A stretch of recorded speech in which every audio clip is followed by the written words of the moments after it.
বাড়িটা maroon colour আছে।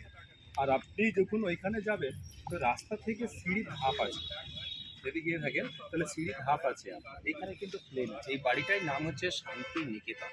এই বাড়িটা আগে মিউজিয়াম ছিল আমাদের, একটার ফোর খুলতো দিদি আমাদের। কিন্তু এখন এই মিউজিয়ামটা বন্ধ আছে, যেটা ওই মিউজিয়ামটাই ফুল টাইম খোলা থাকছে আপনার।